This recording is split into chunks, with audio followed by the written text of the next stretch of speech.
Towards education में सतीश कुमार का नमस्कार। कैसे हैं आप लोग? आशा है आप लोग अच्छे होंगे और आपकी पढ़ाई अच्छी चल रही होगी। जैसा कि मैंने बताया कि हम रेगुलर आपको वीडियो भेज देते हैं, आप लोग उसका वीडियो को देखते हैं और आप लोग कमेंट तो नहीं करते, लेकिन मैं आपको कहता हूँ कमेंट भी करें, लाइक भी करें, सब्सक्राइब भी करें।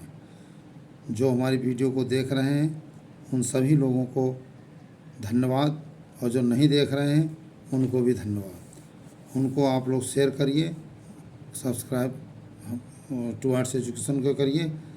और इसी के साथ मैं आपको पिछली वीडियो मैंने आपको प्रकाश संश्लेषण की भेजी थी, जिसमें आपको प्रकाश संश्लेषण की क्रिया पढ़ाई थी, और अब मैं आपको प्रकाश रासायनिक अभिक्रिया के बारे में बताने जा रहा हूँ। समय कम है, इसी के साथ आप लोग टुवर्ड्स एजुकेशन को लाइक, सब्सक्राइब और कमेंट ज़रूर करें। तो हम लोग वीडियो को शुरू करते हैं। ये वीडियो आपके लिए टीजीटी, पीजीटी और हाई स्कूल, इंटरमीडिएट, बीएससी सभी के लिए लाभदायक है।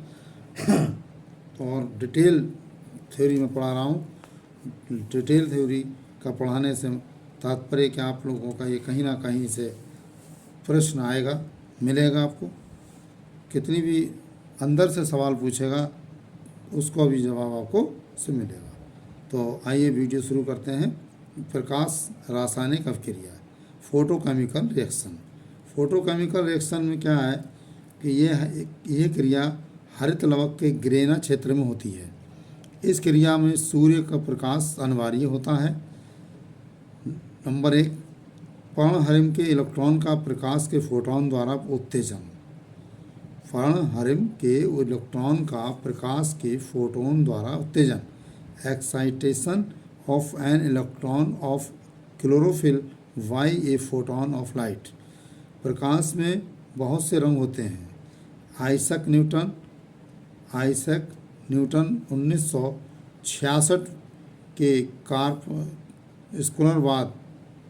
कार्पस्कुलर थ्योरी के अनुसार प्रकाश विभिन्न रंगों के छोटे छोटे कार्पस्कुल अथवा कणों से बनता है, जो एक निश्चित वेग से आते हैं। जेम्स मैक्सवेल ने 1860 में अपना इलेक्ट्रोमैग्नेटिकवाद यानी इलेक्ट्रोमैग्नेटिक थ्योरी प्रस्तुत किया। अब देखिए यहीं पर सवाल बनते हैं कि जो कार्पस्कुलर है वो किसकी थ्योरी है, और वो है आइजैक न्यूटन के कौन सी सन की है, 1666 की। दूसरा है इलेक्ट्रोमैग्नेटिक थ्योरी, ये 1860 में जेम्स मैक्सवेल ने दी थी। इसके अनुसार सूर्य के प्रकाश में विभिन्न प्रकार की किरणें मिलती हैं, जिन्हें फोटोन कहते हैं। ये फोटोन ऊर्जा को संजोए रखते हैं। इस ऊर्जा को जो सौर ऊर्जा है क्वांटम कहते हैं। सौर ऊर्जा को क्वांटम कहते हैं। सौर ऊर्जा आप लोग आजकल देख रहे होंगे कि आजकल सौर ऊर्जा का बहुत प्रचलन चल रहा है और सौर ऊर्जा ज़्यादातर लगाई जा रही है। पर्णहरिम CHl प्लस Hv यानी ऊर्जा एक क्वांटम बराबर बनेगा पर्णहरिम उत्तेजित अवस्था में बन जाएगा CHl, ये बनेगा। ठीक है। कुल सौर किरणों का केवल एक भाग ही देखा जा सकता है। इसका तरंगदैर्घ्य जो होता है वो 390 से 760 माइक्रोन तक होता है। इसमें 7 रंग होते हैं, वैनी, हापी, ला, है ना, बैंगनी, नीला, ना, ऑरेंज यानी विवग्योर अर्थात बैंगनी, नीला, आसमानी, हरा, पीला, नारंगी तथा लाल, ये 7 रंग हैं। 7 रंग मिलकर सूर्य का प्रकाश अर्थात सफ़ेद रोशनी बनाते हैं। जो हम सफ़ेद रोशनी देखते हैं ये 7 रंग से मिलकर बनी होती है। इसके अतिरिक्त पराबैंगनी और अवरक्त भाग नहीं देखे जा सकते हैं। प्रकाश, इसमें तो बताया है कि प्रकाश का विस्तृत स्पेक्ट्रम किस तरह से वो देखिए विवग्योर का ये है violet, indigo, blue, green, yellow, orange और रेड। ये इन्होंने 390 और 760 माइक्रोन तक दिखाया, बताया, जिसमें ये भी दिखाया कौन सा ज़्यादा है कौन सा कम। रेड ज़्यादा होता है ना। तो ये सब विजुअल हो जाते हैं। इन्हीं से क्या क्या X ray, alpha ray, cosmic ray, ultraviolet, visual, infrared और इलेक्ट्रिक, सब कुछ इन्हीं के प्रकाश से ही संभव होता है। ये जर्नल है, लेकिन इसमें से भी आपको सवाल मिलते हैं।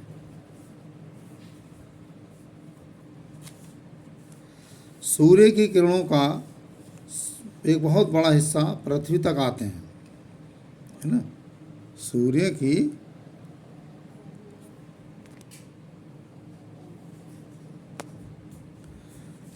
की किरणों का एक बहुत बड़ा हिस्सा पृथ्वी तक आते आते O2, O3 तथा CO2 द्वारा अवशोषित हो जाता है।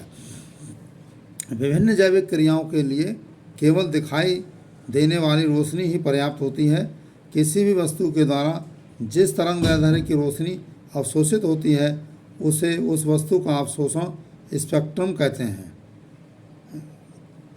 जैसे कि ये दिखाया है, ये देखिए कि स्पेक्ट्रम दिखाया है, वेवलेंथ है ना, क्लोरोफिल ए तथा वी का अवशोषण स्पेक्ट्रम दिखाया है। एक तरफ स्पेक्ट्रम एब्जॉर्प्शन दिखाया है और एक तरफ वेवलेंथ दिखाई है। इस तरह से ये ग्राफ बना करके दिखाया है। अगला है विभिन्न तरंगदैर्ध्य के प्रकाश तथा उनमें संचित ऊर्जा। क्या क्या होता है भाई? रेड, येलो, ब्लू, अल्ट्रावायलेट प्रकाश के रंग हैं और इनकी तरंगदैर्ध्य क्या है? फार रेड की क्या होती है?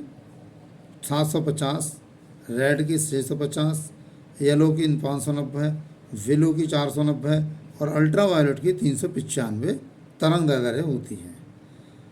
ये ऊर्जा, इनसे ऊर्जा भी प्राप्त होती है। रेड से 38,000 कैलोरी, रेड से 43,000 कैलोरी, येलो से 48,000 कैलोरी और ब्लू से 58,000 calorie, ultraviolet 72,000 calorie. Energy content और various wavelength of light, है ना। मूल अवस्था किसी अणु की वह अवस्था है जिसमें वह प्रकृति में मिलता है। क्लोरोफिल का अणु फोटोन प्राप्त कर उत्तेजित हो जाता है और इसकी बाहरी कक्षा का इलेक्ट्रॉन दूसरे उच्च ऑर्बिट के लिए बाहर निकल जाता है। इस अवस्था में अणु उत्तेजित होता है। इसे उत्तेजित सिग्नल अवस्था कहते हैं। यह अवस्था अस्थायी होती है। ये अवस्था अस्थायी होती है। 10⁻⁻12 सेकंड में ये वापस अपनी स्थिति में आ जाता है, परंतु ये क्रिया समान तथा साधारण होती है। अपनी स्थिति में आने से पहले ये इलेक्ट्रॉन ऊर्जा का त्याग करता है और बीच की अवस्था में आता है। इस त्यागी हुई ऊर्जा को प्रतिदीप्ति यानी फ्लोरेसेंस कहते हैं। हरे पौधों में उत्तेजित क्लोरोफिल से निकलने वाली कुछ ऊर्जा रासायनिक ऊर्जा ATP के रूप में संचित की जाती है और विभिन्न पदार्थों से होती हुई एक से दूसरे पदार्थ तक पहुंचाई जाती है। बीच की अवस्था अथवा त्रिक अवस्था यानी ट्रिपलेट स्टेट से मूल अवस्था ग्राउंड स्टेट तक आने में खर्च हुई ऊर्जा को फास्फोरेसेंस कहते हैं। इस क्रिया में इलेक्ट्रॉन एक दूसरे पदार्थ को दिए जाते हैं। इसे इलेक्ट्रॉन अभिगमन कहते हैं। ये दो प्रकार का होता है, एक होता है साइक्लिक और एक होता है नॉन साइक्लिक। साइक्लिक में इसमें उत्तेजित इलेक्ट्रॉन जिस अणु से निकलता है घूमकर वापस उसी अणु में पहुंच जाता है। नॉन साइक्लिक में इसमें इलेक्ट्रॉन मूल अणु में वापस नहीं आता है, इसके स्थान पर नए स्रोत इलेक्ट्रॉन आ जाते हैं। हिल्स रिएक्शन क्या होता है? हिल्स रिएक्शन में हिल एवं स्कॉर्विक ने हिल्स एंड स्कारसविक ने 1940 में बताया कि स्टीलेरिया मीडिया तथा लेमियम एल्बम से निकाले गए हरित लवक में पोटेशियम फेरिऑक्सलेट तथा पोटेशियम फेरिसाइनेट की उपस्थिति में O2 निकलती है। हिल अभिक्रिया के अनुसार, हिल एंड स्कारसविक ने 1940 में बताया था, है ना, क्या बताया था कि स्टीलेरिया मीडिया तथा लेमियम एल्बम से निकाले गए हरित लवक में पोटेशियम फेरिऑक्सलेट तथा पोटेशियम फेरिसाइनाइड की उपस्थिति में O2 निकलती है। हिल अभिक्रिया के अनुसार O2 जल से उत्पन्न होती है। CO2 के अपचयन रिडक्शन के लिए इलेक्ट्रॉन जल से प्राप्त होते हैं। ऑर्नन ने कहा था, ऑर्नन एक साइंटिस्ट हैं, उन्होंने कहा कि ये क्रिया प्रकाश ऊर्जा को रासायनिक ऊर्जा में बदलने के लिए सक्षम है। यह ऊर्जा ATP के रूप में संचित होती है। ऊर्जा को ATP के रूप में बदलने की क्रिया को फास्फेटीकरण कहते हैं, क्योंकि ये क्रिया प्रकाश की उपस्थिति में होती है तथा इसे फास्फोरिलेशन अथवा प्रकाश फास्फेटी कहते हैं। प्रकाश अभिक्रिया में दो प्रकाश तंत्र अथवा प्रकाश कर्म फर्स्ट और सेकंड, दो अलग अलग वर्णक तंत्र PS फर्स्ट तथा PS सेकंड में कार्य करते हैं।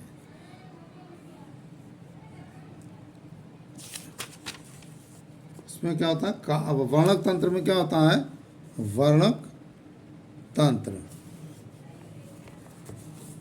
तंत्र में प्रकाश के फोटोन की ऊर्जा को अवशोषित करने वाले विशेष पर्णहरिम जैसे CHL 700 कहते हैं, ये 700 माइक्रो तरंगदैर्ध्य वेव वाली किरणों का अवशोषण करता है।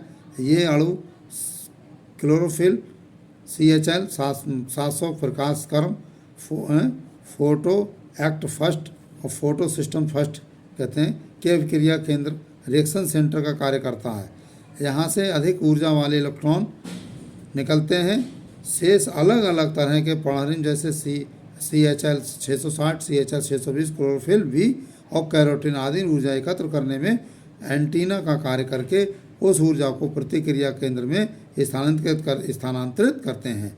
प्रकाश कर्म फर्स्ट का उपयोग चक्रीय तथा अचक्रीय दोनों प्रकाश फॉस्फेटीकरण में होता है। ये पिगमेंट सिस्टम सेकेंड और दिखाए हैं और ये पिगमेंट सिस्टम फर्स्ट दिखाया है।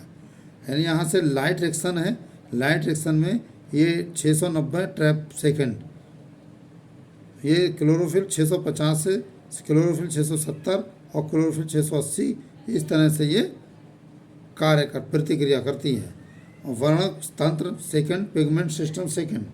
प्रेरक क्या है, इसमें प्रकाश क्रम सेकंड के पर्णहरिम क्लोरोफिल 680 से 690 कार्य करता है। इसका पर्णहरिम क्लोरोफिल A 650, 660, 670, क्लोरोफिल V 650 आदि तरंगदैर्ध्य अवशोषित करने वाले वर्णक तंत्र होते हैं। P 680 से 690 तक इस प्रकाश क्रम फोटो एक्ट में प्रतिक्रिया केंद्र का कार्य करता है। इस प्रकाश क्रम का उपयोग केवल अचक्रीय प्रकाश फास्फोटीकरण में होता है। ये प्रकाश क्रम अवरक प्रकाश में क्रियाशील नहीं होता है। ये दिखाया है कि ये प्रकाश में क्रियाशील नहीं होता है। अब है इमर्सन प्रभाव। ये बहुत इमर्सन प्रभाव देखिए बहुत आता है। इमर्सन इम्पैक्ट, इमर्सन प्रभाव। रॉबर्ट इमर्सन ने क्या बताया है कि उसके साथियों ने 1958 में बताया कि जब पौधों को 680 माइक्रोन से अधिक तरंगदैर्ध्य की किरणें दी जाती हैं तब क्वांटमी अवधि में कमी आती है, क्योंकि ये दृश्य स्पेक्ट्रम के लाल क्षेत्र में होता है। इसे रेड ड्रॉप कहते हैं। इमर्सन प्रभाव। क्वांटसम क्या होता है, वर्णक तंत्रों के इकाई वर्णक को क्वांटोसोम कहते हैं। ये नाम पार्क तथा विगिन्स नाम के वैज्ञानिक ने 1964 में दिया। प्रत्येक क्वांटोसोम में लगभग 230 क्लोरोफिल के अणु तथा अन्य अणु भी होते हैं। एक क्वांटोसोम का अणु भार लगभग 20 लाख डेल्टन होता है।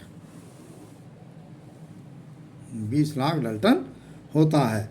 एक क्वांटोसोम में एक प्रतिक्रिया केंद्र रिएक्शन होता है। क्वांटोसोम का प्रत्येक अणु सूर्य से ऊर्जा ले सकता है, परंतु उस ऊर्जा को रासायनिक ऊर्जा में परिवर्तित करने में प्रतिक्रिया केंद्र का केवल एक अणु ही सक्षम होता है। एक अणु ही सक्षम होता है। क्वांटोसोम को आधुनिक मत के अनुसार एक कार्यशील इकाई नहीं माना जाता है। ये डेविलिन 1960 ने बताया। जैसा कि ये यहाँ चित्र में दिया गया है कि ये जो अणु होते हैं एक दूसरे से टच करते हैं। ये इलेक्ट्रॉन, यहाँ से इलेक्ट्रॉन है, ये रिएक्शन सेंटर है, और ये अणु एक दूसरे एक के साथ और यहाँ P700 बनाते हैं। क्वांटोसोम को आधुनिक मत के अनुसार एक कार्यशील इकाई नहीं माना गया है।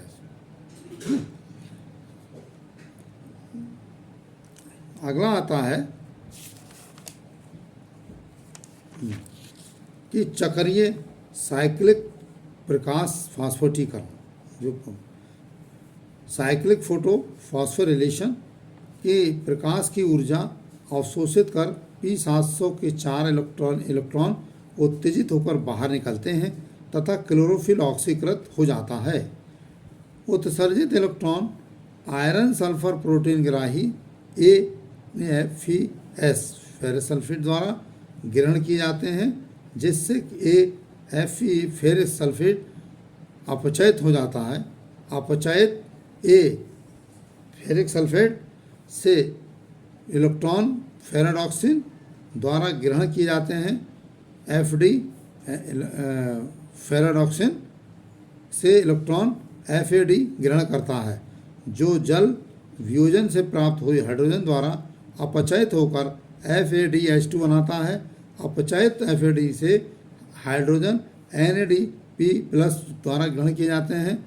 ये अपचय होकर NADPH+ NADPH2 बनाता है।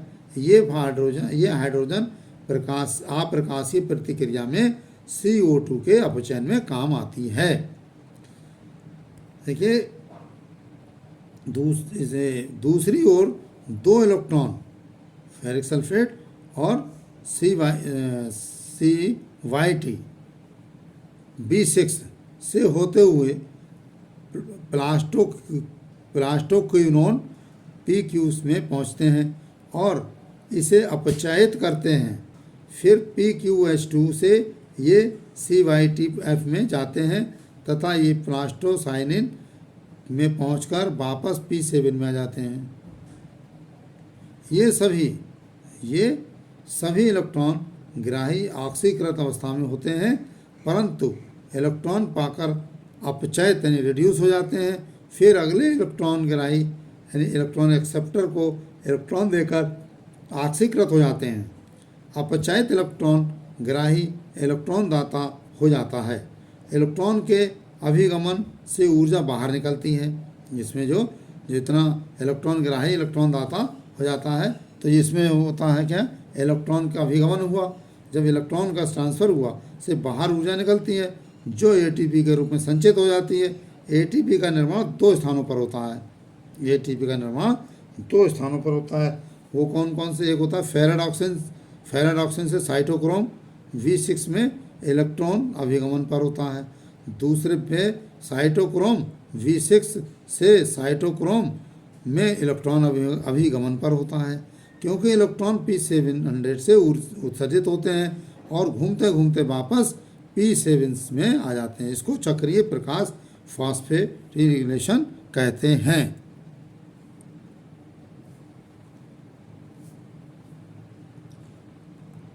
तो मित्रों, हमने आपको काफ़ी समय लिया। आप इसको पढ़ेंगे, बार बार सुनेंगे तो आपको ये अच्छा लगेगा, समझ में आएगा। आप इस पर कमेंट ज़रूर करें और टूवर्ड्स एजुकेशन को आप लोग